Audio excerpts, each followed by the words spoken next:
Correct ചരിത്രമൊന്നും അത്ര സുഖമുള്ള കാര്യമൊന്നുമല്ല.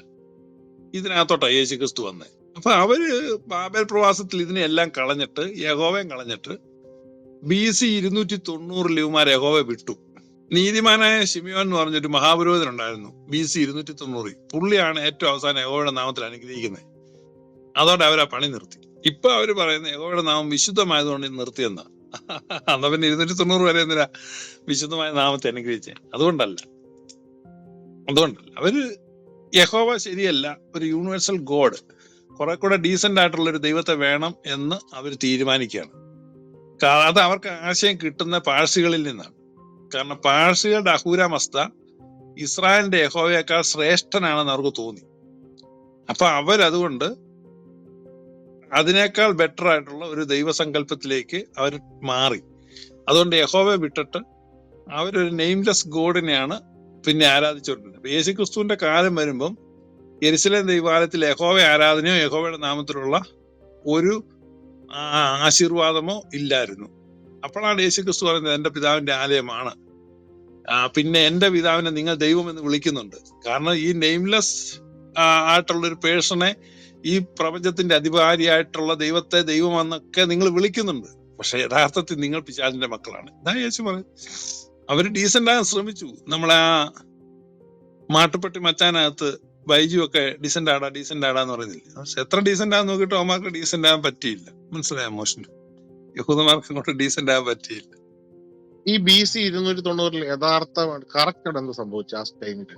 അന്നത്തെ ഏഷ്യാനെറ്റിന്റെ വാർത്ത വേണോ? എന്നതാ അവിടെ തീർന്നത്? ഇത്രയും ചേഞ്ച് വരാനുള്ള ഒരു കാരണം അതാണ് ഞാൻ ചോദിക്കുന്നത്. അത്രയും ചേഞ്ച് വരാനുള്ള കാരണം ആ സമയത്ത് സെപ്റ്റിജന്റ് വന്നു. നമ്മുടെ സിമേനെ കൊണ്ടൊക്കെ എഴുതിച്ചത് അല്ലേ? When time had fully come, God sent his son. കാലം അതിന്റെ പൂർത്തീകരണത്തിലെത്തിയപ്പോൾ ദൈവം തന്റെ പുത്രനെ അയച്ചു. അപ്പൊ കാലം എങ്ങനെയാണ് പൂർത്തീകരണത്തിലെത്തിയത്? അപ്പൊ ദൈവപുത്രന്റെ ആഗമനത്തിന് വേണ്ടി ഇസ്രായേലിനെ പ്രിപ്പയർ ചെയ്തുകൊണ്ടിരിക്കുകയാണ്. God was preparing Israel to send his son. അപ്പം how God prepared Israel? God was preparing Israel economically, politically, linguistically. ഇതൊരു ന്യൂ ടെസ്റ്റമെന്റ് സ്കോളർ, പ്രൊട്ടസ്റ്റന്റ് സ്കോളറാണ്. പുള്ളി അതേപ്പറ്റി എക്സ്പ്ലെയിൻ ചെയ്യുന്നുണ്ട്. അതേപോലെ ഡൊണാൾഡ് കത്രി എന്ന് പറയും. അദ്ദേഹം വളരെ മനോഹരമാണ്.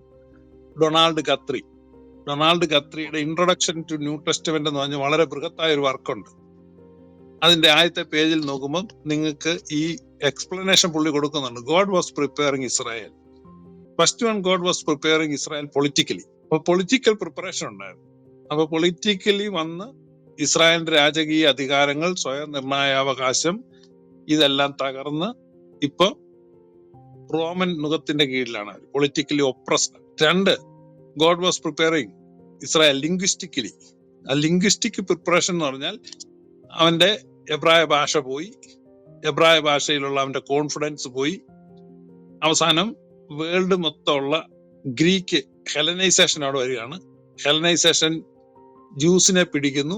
അവസാനം അവരുടെ ഹോളി സ്ക്രിപ്റ്റേഴ്സ് അവര് ഗ്രീക്കിലോട്ട് മാറ്റാൻ നിർബന്ധിതരാകുന്നു. അങ്ങനെ ഗ്രീക്ക് ഭാഷയിൽ മൊഴിമാറ്റം ചെയ്യപ്പെട്ട scripture വ്യാപകമാകുന്നു.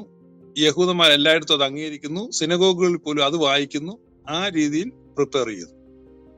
Then God send his sun. അപ്പൊ ദൈവപുത്രൻ വന്നിട്ട് സെപ്റ്റിജന്റ് ആണ് വായിച്ചത്. 3 എക്കണോമിക്കൽ പ്രിപ്പറേഷൻ ആണ്. എക്കണോമിക് പ്രിപ്പറേഷന്റെ കാര്യങ്ങൾ അദ്ദേഹം വളരെ വിശദമായിട്ട് പറയുന്നുണ്ട്. ഒത്തിരി ഫാക്ടേഴ്സ് ഉണ്ട്. അപ്പൊ അവിടെ what happen? The house of David became poor and house of David lost power. അപ്പൊ പൊളിറ്റിക്കലി പവർലെസ് ആയി, എക്കണോമിക്കലി അവര് മണിലെസ് ആയി. ഇപ്പൊ ദാവീദിന്റെ പുത്രി രാജകുമാരിയല്ല, അധികാരമില്ല, പണമില്ല, ദരിദ്രയായി. ആ ദരിദ്രയായ പെൺകുട്ടിയിൽ യേശു എന്ന് ജനിക്കുന്നു. പ്രോഫസീസ് വെയർ ദേർ, ദാവീദിന് സന്തതി.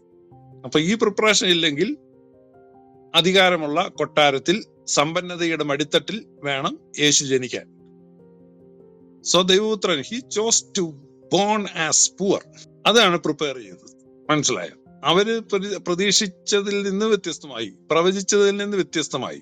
പ്രവചിച്ചത് ദാവീദ് കുടുംബത്തിലും രാജകുമാരനായിട്ടും ജനിക്കുമെന്ന് പ്രവചിച്ചെങ്കിലും ആ പ്രവചനങ്ങളെ തുച്ഛീകരിക്കാതെയും അതിനെ നിഷേധിക്കാതെയും ആ പ്രവചനങ്ങളുടെ അന്തസത്തയെ സ്വാംശീകരിച്ചുകൊണ്ട് അതേസമയം അധികാരമില്ലാത്തവനായും പണമില്ലാത്തവനായും എബ്രായ ഭാഷയിലല്ല ഗ്രീക്ക് ഭാഷയിൽ വ്യവഹാരം നടക്കുന്ന ഒരു ലോകത്തിലേക്ക് ദൈവപുത്രൻ വന്നു എന്ന് പറഞ്ഞ ഇവന്റെ എല്ലാ പ്രൈഡിനെയും ഉടച്ചു കളഞ്ഞു. യഹൂദന്റെ പ്രൈഡായിരുന്നു അവന്റെ ഹീബ്രു ലാംഗ്വേജ്, അവന്റെ രാജകീയ അധികാരം, അവന്റെ സമ്പത്ത്. അപ്പൊ അതാണ് ഹി എംപ്റ്റീഡ് ഹിംസെൽഫ്. സ്വർഗത്തിന്റെ മഹിമ മാത്രമല്ല, ഭൂമിയിലെ പ്രിവിലേജസിനെ എംപ്റ്റി ചെയ്തിട്ടാണ് ദൈവപുത്രൻ വരുന്നത്.